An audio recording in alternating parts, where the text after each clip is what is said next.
Dans cette vidéo, vous allez découvrir le top 10 des objets du futur. Regardez bien toute la vidéo car les inventions sont de plus en plus intéressantes au fil du top. Bonne vidéo. Numéro 1. Le Martin Jetpack P12.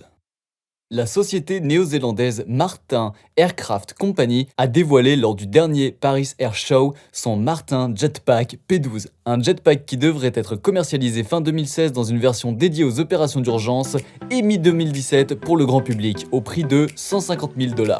L'appareil décolle et atterrit verticalement. Il peut aller à une vitesse de 74 km/h et monter dans les airs jusqu'à 900 mètres. On notera que la détention d'un permis d'avion ultra léger sera obligatoire pour pouvoir voler avec le P12.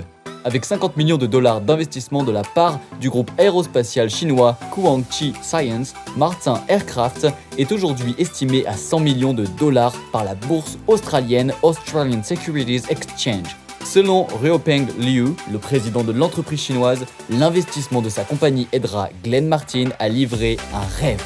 Le jetpack est la machine qui peut permettre aux gens de voler librement. Il est l'une des plus belles machines que je connaisse dans le monde et les gens vont l'adorer, se réjouit-il. Numéro 2. Les Orbit Wheels.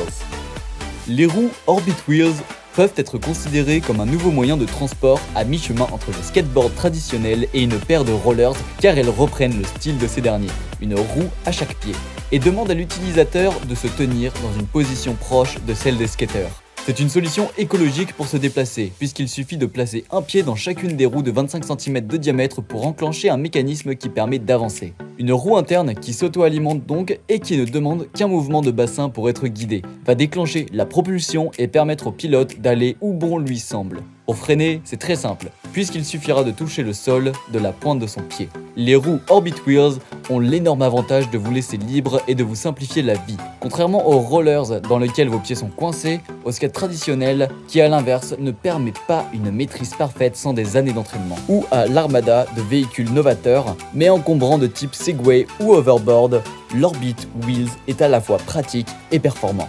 Ce moyen de transport futuriste qui vous donnera l'impression d'évoluer dans Retour vers le futur aux côtés de Marty fonctionne sur toutes les surfaces, du fait de ses matériaux de conception adaptés. Ces roues sont en polyuréthane, le revêtement est en plastique, le système de roulement interne fonctionne avec des billes d'acier et vous disposerez d'un système d'attache adhésif pour assurer la stabilité de vos pieds. Enfin, les Orbit Wheels ont l'avantage de pouvoir être transportés très facilement, ce qui vous permet de les utiliser à tout moment. Numéro 3. L'Aquaskipper. L'Aquaskipper est un hydroptère à propulsion humaine fait par Inventiste.com. Un hydroptère est un navire rapide muni d'ailes portantes reliées à la coque par des bras et capable, à partir d'une certaine vitesse, de naviguer en position insolite en provenance de Tokyo, a été créé par Kunyako et Beppu2, deux jeunes ingénieurs japonais qui souhaitent proposer une nouvelle alternative aux voitures et aux transports en commun, afin de se désengorger les villes de ces véhicules polluants. Le Wallcar est une planche à roulettes de la taille d'une feuille A4 qui s'inspire de la technologie des célèbres. Il peut donc s'emporter facilement dans un sac à dos, sur son lieu de travail ou dans un lycée. La sortie officielle est annoncée pour septembre 2017. Le projet est d'ores et déjà en précommande sur le site Cocoa Motors, au prix comparable à celle des drones actuels qui, eux, ne coûtent pas aussi cher. Où allez-vous ? Il n'y a pas de route, déclara Aerofex à l'âmière de Doc dans Retour vers le futur. L'Aero-X peut voler jusqu'à une hauteur de 3 mètres, environ 10 pieds en anglais, et à une vitesse de 75 km/h, environ 5 miles par heure. L'Aero-X, dans sa forme actuelle, est capable de transporter une charge allant jusqu'à 140 kg, soit 310 livres, avec des sièges pour deux et peut fonctionner pendant 1 heure et 15 minutes sur son réservoir d'essence, ce qui est déjà pas si mal. Les deux hélices sont carénées en fibre de carbone et fonctionnent d'une manière similaire au rotor ouvert d'un hélicoptère, avec un contrôle beaucoup plus serré. Dans les 2 dernières années, la société a travaillé sur l'amélioration de la stabilité et de l'anticouple du véhicule, un phénomène selon lequel les véhicules équipés de rotors doivent contrecarrer la force induite par lui, à la manière des hélicoptères ayant dans leur queue un rotor anticouple destiné à supprimer la rotation induite par le rotor principal. Aerofex étudie également des quadcoptères pour résoudre le problème de vent en utilisant des gyroscopes et des accéléromètres reliés à un ordinateur de bord pour compenser les conditions venteuses. Numéro 7. Le Rhino Bike. Conçu il y a déjà quelques années par l'américain Chris Hoffman, le monocycle électrique Rhino est depuis le début 2014 disponible à la vente sur le site Rhino Motors. À la différence d'un Segway ou du Solo Wheel que nous avons essayé récemment, on est assis dessus comme sur une moto. D'ailleurs, son unique roue est pourvue d'un énorme pneu de 240 mm. Chris Hoffman a inventé le Rhino suite à la demande de sa fille de 13 ans qui avait vu un engin similaire dans un jeu vidéo. Qu'à cela ne tienne, 7 ans de développement et voici le Rhino prêt pour la production en série. Enfin, il est disponible à la précommande sur le site du concepteur, 5 300 $, ce qui donne à peu de choses près 4 000 € pour un engin à l'autonomie et à la vitesse limitée à 16 km/h. D'ailleurs, comme ce dernier, le Rhino fonctionne grâce à des capteurs gyroscopiques. Il faut donc développer quelques talents d'équilibriste pour rouler dessus. Une affaire d'apprentissage quoi. Se pencher en avant pour avancer, en arrière pour reculer et jouer avec les pieds et le corps pour tourner. Le moteur et la batterie sont intégrés dans la roue. L'ensemble ne pèse que 72 kg. Et oui, c'est beaucoup. Numéro 8. L'Arcaboard. La société Arcaspace Corporation va commercialiser son hoverboard en mai prochain.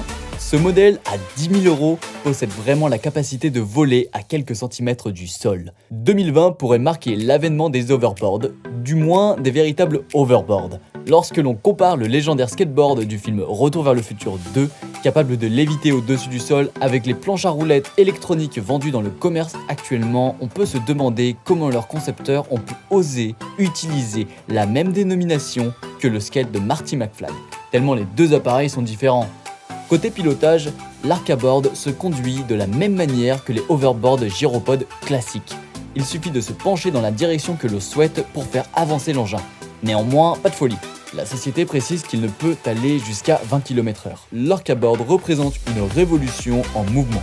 Il faut environ une vingtaine de minutes pour se familiariser avec l'appareil, indique dans une vidéo de présentation Dumitru Popescu, le directeur général de la compagnie. Dans celle-ci, on peut le voir en train de voler en déséquilibre à quelques centimètres du sol sans arriver réellement à tenir sa direction. Outre la douteuse stabilité de l'engin, la société précise que le bruit des ventilateurs atteint 92 décibels. Pour comparer, le bruit d'un marteau-piqueur en fonctionnement est de 120 décibels. S'il est encore loin du hoverboard de Retour vers le futur, l'Arcaboard a au moins le mérite de s'en approcher. Pour se l'offrir, il faudra débourser pas moins de 14 900 $, soit environ 10 000 €, et attendre le 15 mai pour le début des livraisons. Numéro 9. La Quant FE.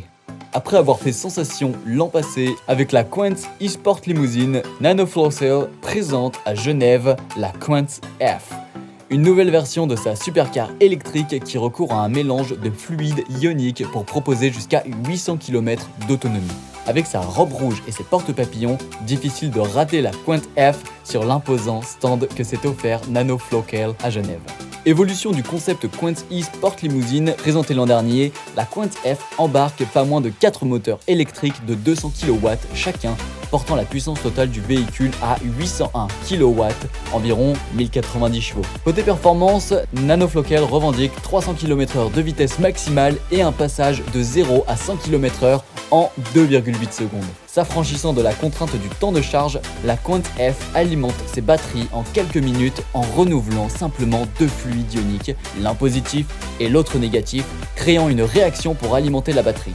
Grâce à deux réservoirs de 250 litres, soit 500 litres au total, la Quant F serait ainsi capable de parcourir jusqu'à 800 km en une seule charge, avec une consommation moyenne de 20 kWh sur 100 km. Ce qui laisse présager une capacité énergétique totale équivalente à environ 160 kWh.